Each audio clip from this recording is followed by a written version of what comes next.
Hillary Clinton is going to trot out the old argument here that she can't be the establishment. By definition, she is not the establishment. Why? She has a vagina. Will absolutely admit that Secretary Clinton has the support of far more governors, mayors, members of the House. She has the entire establishment, or almost the entire establishment, behind her.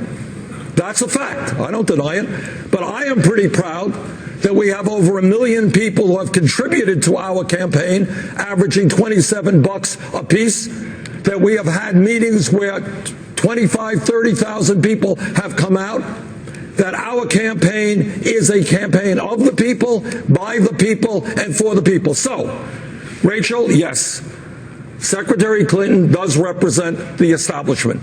I represent, I hope, ordinary Americans, and by the way, who are not all that enamored with the establishment, but I am very proud to have people like Keith Ellison and Raul Grijalva in the House, the co-chairman of the House Progressive Caucus. Well, look, I've got to just jump in here because, honestly, Senator Sanders is the only person who I think would characterize me, a woman running to be the first woman president, as exemplifying the establishment. And I've got to tell you that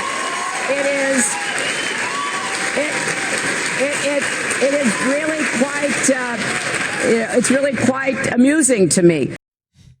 What's amusing to me is that argument.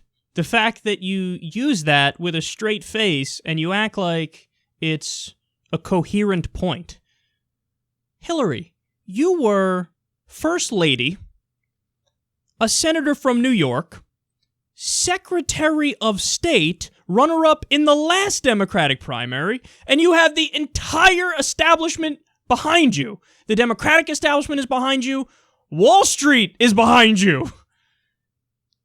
Just because you have a vagina doesn't nullify all that other stuff. No, this is, call it what it is. It's pulling the woman card 101. It's the most obvious example of it I've ever seen. I mean, this is in Carly Fiorina territory, playing the woman card. And it's hard for me to believe that anybody would fall for this, man. Because this isn't, in no way, shape, or form is this feminism. I said it the other day, it's more like McFeminism. It's about as real as the meat in the chicken McNuggets.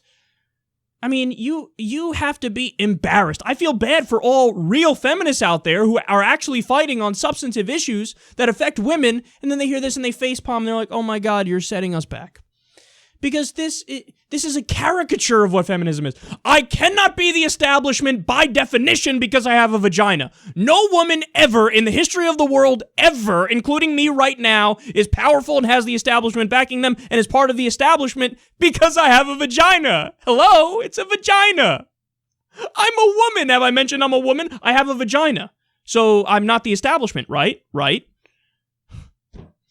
Bernie he doesn't have a super PAC. He's not taking any money from Wall Street or big money interests.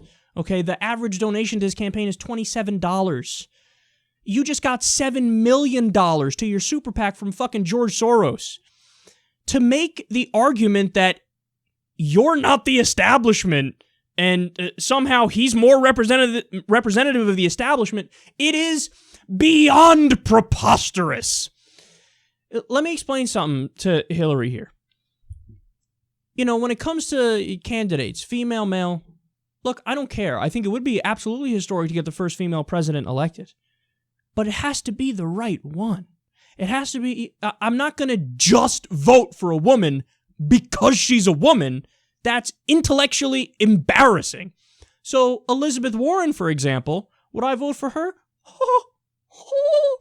I'd go double the speed limit to get to the polling station to vote for her. I'd do endless segments in favor of her because I know her record. I know where she stands on policy. I know how good she is on all the issues. I would proudly vote for her to be the first female president. But I wouldn't just vote for her because she's a woman, because she has a vagina.